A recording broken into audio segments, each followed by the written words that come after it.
자, 여기서 이렇게 말씀합니다. 곧 나로 이방인을 위하여 그리스도 예수의 일꾼이 되었다. 이방인을 위하여 그리스도 예수의 일꾼.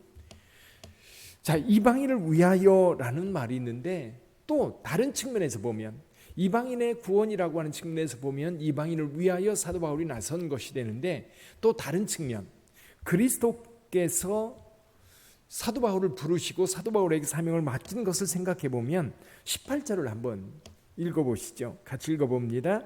그리스도께서 이방인들을 순종하게 하기 위하여 나를 통하여 역사하신 것 외에는 내가 감히 말하지 아니하노라. 그 일은 말과 행위로. 여기 보면 그리스도께서 이방인들을 순종하게 하기 위하여, 자, 이방인들을 불러 하나님의 자녀 되게 하시고 이방인들에게 은혜를 베풀려고 하는데 그 도구로 누구를 사용하느냐 하면 바울을 사용한다는 겁니다. 그러니까 바울의 입장에서 보면 사명이라고 하는 것은 누군가가 준 거예요. 그렇죠? 누군가가 사도 바울보다 훨씬 더 권위 있는 자가 바울에게 이거를 해야 됩니다라고 일을 맡겨준 건데 그 일을 누가 맡겼어요? 그리스도께서 맡겼다는 거예요. 그리스도께서 사명을 주었고 사도 바울은 그리스도로부터 사명을 받았기 때문에 이 사명을 어떻게 감당해야 될까? 그것에 대해서 늘 생각하고 있었던 거예요. 오늘 특이한 표현이 그겁니다. 16절에서 특이한 표현이 내가 이방인을 위한 제사장 직분, 여기 하나님의 복음의 제사장 직분을 하게 하사 제사장 직분을 받게 했다. 그리고 제사장 직분을 행하게 했다. 이 제사장 직분이 뭘까요? 여러분, 구약 시대에 기름 부어 세우는 자들이 세 종류가 있지요. 제일 먼저 제사장을 기름 부어 세웁니다. 그리고 왕을 기름 부어 세워요. 또 한 사람이 있죠. 선지자들입니다. 선지자들을 기름 부어 세웁니다. 그런데요, 이 세 기름 부어 세우는 자들은 전부 다 중재자예요. 중보자라고도 하고 중재자, 즉 하나님과 백성들 사이에서 연결고리 역할을 하는 사람들이 이 중보자들이지요. 그래서 하나님께서 기름 부어 세워 그들로 하여금 백성과 하나님 사이의 중보자로 사용하십니다. 왕은 하나님을 대신하여 백성들을 통치하시고요. 또 선지자들은 하나님을 대신하여 백성들에게 하나님의 말씀을 전하는 자들이에요. 반면에 제사장들은 백성들을 위해서 하나님 앞에 그 죄를 위하여, 죄 사함을 위하여 제사를 드리는 자들이지요. 그리고 제물이라고 하는 것은 하나님이 기뻐 받으시는 거예요. 그러니까 여기 보면 이렇게 얘기를 해요. 이방인을 제물로 드리는 것이라고 되어 있어요.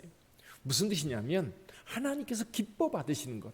제물은 하나님께서 기뻐 받으시는 제물은 제물이 될 수 있지만 하나님께서 기뻐 받으시지 않으면 그건 더 이상 제물이 될 수 없어요. 우리 하나님께서 기뻐 받으시는 제물로 이방인을 주님께서 받으시기를 원하신다. 그래서 그 중간에 이 사도 바울을 뭘로? 제사장으로 세우시고 이방인들을 하나님께서 기쁨으로 받으시는 거예요. 그러니까 사도 바울이 다른 데 나오는 것보다도 굉장히 독특하게 제사장 직분, 하나님 복음의 제사장 직분이라고 말씀하고 있는데 이것은 이스라엘 이방인들과 하나님 사이의 중보자로 사도 바울이 부름받았고 또 그 사역을 지금 감당하고 있다, 이렇게 말씀하고 있습니다.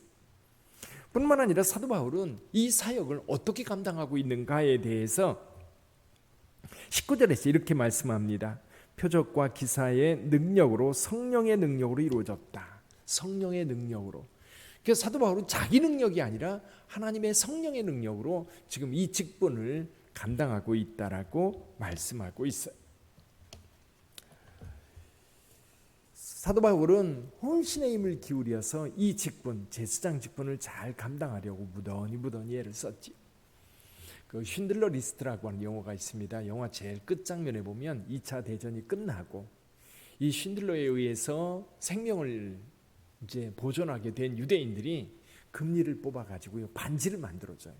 반지를 만들어주니까 그걸 받으면서 이 쉰들러가 그런 얘기를 합니다. 이거면, 이 금덩어리면 여러 명의 유대인들을 더 구할 수 있었을 텐데 그러면서 아쉬워해요.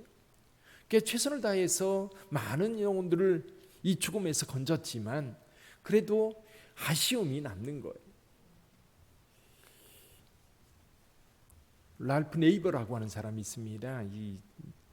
셀처치에 대해서만 이야기한 분인데 그분이 쓴 책 가운데 이런 얘기가 있어요.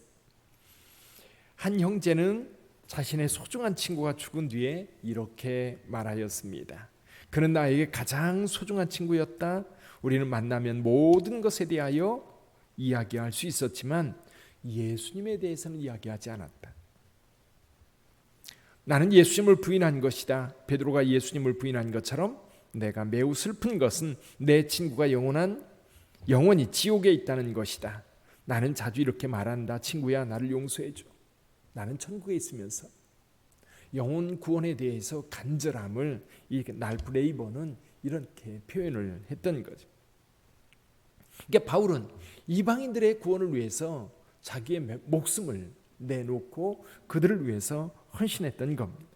그러면서 제사장 직분을 잘 감당하려고 무더니엘을 썼던 거지. 오늘 사도 바울이 이방인의 제사장이었다면 오늘 우리는 누구의 제사장인가? 누구를 위한 제사장인가? 그렇죠? 누구를 위한 제사장? 그러니까 이스라엘 백성들 가운데 제사장들은 이스라엘 백성들을 위해서 하나님 앞에 중보하는 자로 세움받았고 바울은 이방인들을 위해서 주님 앞에 부름받은 사도가 되었다면 아마도 오늘 우리도 누군가의 제사장, 누군가를 위해서 하나님 앞에 올려드리고 그의 영혼을 중보하기 위해서 저와 여러분들을 세우신 줄 믿어요.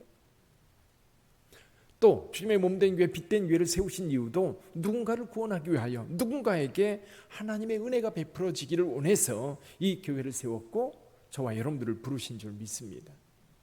그래서 오늘 여러분들 기도할 때 기도하면서 하나님께서 나를 통해서 누구에게 복음을 전하기를 원하시며 누구를 위해서 나를 세우셨는지 기도하면서 묵상할 수 있기를 바라요. 어쩌면 우리 가족들도 있겠지만 나가 접하는 우리 주변에 있는 사람들, 그들을 위해서 나를 주님께서 제사장으로 세웠을 텐데 나를 통해서 하나님께서 누구를 기쁘게 받으시기를 원하시는가? 어떤 분이 그 전도책자를 썼는데 전도책자 제목이 이런 거예요. 한 사람의 영혼을 구원하는 일, 한 사람 전도. 그 얘기를 해요. 그러니까 저와 여러분들이 누군가의 저를 통해서 또 여러분들을 통해서 누군가가 예수의 은혜를 알고 또 영생을 얻게 된다면 그것보다 더 귀한 일은 없을 거예요. 사도 바울은 이방인의 제사장, 여기 하나님의 복음의 제사장이 되어서 이방인들을 주님께로 인도하기 위해서 혼신의 힘을 기울였다면 오늘 또 우리는 누군가의 제사장으로 하나님 앞에 서야 되는데 그게 누구인지 오늘 아침에 기도하면서 함께 하나님 앞에 그를 올려드리며 중보할 수 있는 귀한 시간 되기를 바랍니다. 기도하겠습니다.